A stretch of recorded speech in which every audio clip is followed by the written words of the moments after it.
রাজ্য সরকারের কৃষক বন্ধু প্রকল্পটি নিয়ে বর্তমানে যে নতুন ভেরিফিকেশন প্রক্রিয়া শুরু হয়েছে তার প্রতিটি ধাপ আজ আপনাদের বিস্তারিত বুঝিয়ে বলা হবে। কৃষক বন্ধু প্রকল্প বন্ধ হচ্ছে না, বরং এই প্রকল্পের উপভোক্তাদের তালিকা আরও স্বচ্ছ করার জন্য নবান্নের নির্দেশে নতুন করে তথ্য যাচাইয়ের কাজ শুরু হয়েছে। এই প্রকল্পের মূল উদ্দেশ্য হল শুধুমাত্র প্রকৃত ও যোগ্য কৃষকদের কাছেই আর্থিক সহায়তা পৌঁছে দেওয়া। আগের বিভিন্ন সময়ে দেখা গেছে একই জমির রেকর্ড দেখিয়ে বা নিয়ম না মেনে অনেকে এই প্রকল্পের সুবিধা নিচ্ছেন। এছাড়া অনেক ক্ষেত্রে মৃত ব্যক্তিদের নামও তালিকা থেকে বাদ পড়েনি। এই সমস্ত অনিয়ম দূর করার জন্যই রাজ্য সরকার প্রতিটি ব্লক, পঞ্চায়েত এবং কৃষি দপ্তরে নতুন করে ভেরিফিকেশনের নির্দেশ দিয়েছে।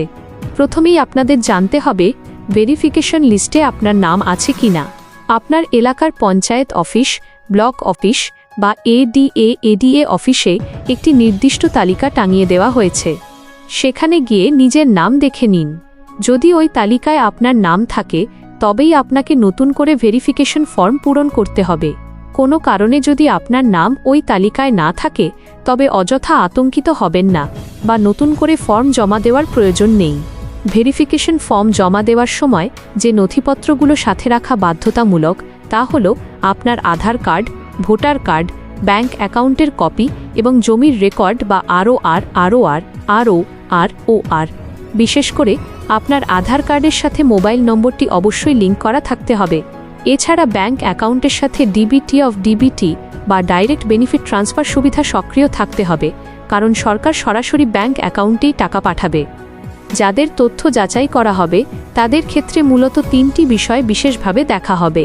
প্রথমত, উপভোক্তা কোনো সরকারি স্থায়ী কর্মচারী বা নিয়মিত পেনশনভোগী কি না, কারণ নিয়ম অনুযায়ী সরকারি চাকুরিজীবীরা এই প্রকল্পের সুবিধা পাওয়ার যোগ্য নন। দ্বিতীয়ত, উপভোক্তা আয়করদাতা কি না। তৃতীয়ত, জমির রেকর্ডের সাথে পিএম কিষাণ প্রকল্পের তথ্যের কোনো অমিল আছে কিনা সেটি ক্রস ভেরিফাই করা হবে। এছাড়া তালিকার মৃত উপভোক্তাদের নাম শনাক্ত করে তা বাদ দেওয়া হবে।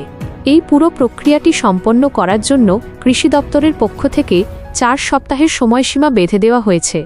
এই নির্দিষ্ট সময়ের মধ্যেই সমস্ত ভেরিফিকেশন সম্পন্ন করতে হবে। এছাড়া কিছু বিশেষ ক্ষেত্রে যেসব কৃষক কেন্দ্রীয় সরকারের পিএম কিষাণ প্রকল্পের টাকা নিয়মিত পাচ্ছেন তাদের অনেক ক্ষেত্রে এই নতুন ভেরিফিকেশন ফর্ম জমা না দিলেও চলবে বলে কিছু জেলার কৃষি দপ্তরে নোটিশ দেওয়া হয়েছে। তবে আপনারা স্থানীয় কৃষি অফিসে গিয়ে আপনার এলাকার জন্য প্রযোজ্য নিয়মটি নিশ্চিত করে নেবেন। সূত্রের খবর অনুযায়ী এই স্বচ্ছতা অভিযানের ফলে প্রায় 30 লক্ষ মানুষের নাম তালিকা থেকে বাদ যেতে পারে। এর মানে এই নয় যে প্রকৃত কৃষকদের নাম বাদ যাচ্ছে। শুধুমাত্র যারা অযোগ্য, যারা সরকারি চাকুরিজীবী বা যারা নিয়ম বহির্ভূতভাবে এতদিন টাকা পাচ্ছিলেন তাদের নামই তালিকা থেকে ছাঁটাই করা হচ্ছে। ভেরিফিকেশন শেষ হলে শুধুমাত্র প্রকৃত কৃষকদের তথ্য নতুন করে কৃষক বন্ধু পোর্টালে আপডেট করা হবে। মনে রাখবেন, ভেরিফিকেশনের সময় যে কোনো তথ্য ভুল দিলে বা অসঙ্গতি ধরা পড়লে আইন অনুযায়ী ব্যবস্থা নেওয়া হতে পারে। তাই সব নথিপত্র সঠিকভাবে জমা দেওয়া অত্যন্ত জরুরি। এই যাচাই বাছাই প্রক্রিয়া সম্পন্ন হওয়ার পরেই 2026 সালের খরিফ মরশুমের টাকা সরাসরি উপভোক্তাদের অ্যাকাউন্টে পাঠানো হবে। সবশেষে এটাই বলা, কৃষক বন্ধু প্রকল্পটি পুরোপুরি চালু থাকছে এবং এর মাধ্যমে কৃষকদের আর্থিক সহায়তা দেওয়ার প্রক্রিয়া অব্যাহত থাকবে। শুধুমাত্র প্রশাসনিক স্বচ্ছতা বজায় রাখতে এবং সরকারি অর্থের সঠিক ব্যবহার নিশ্চিত করতেই এই ভেরিফিকেশনের প্রয়োজন।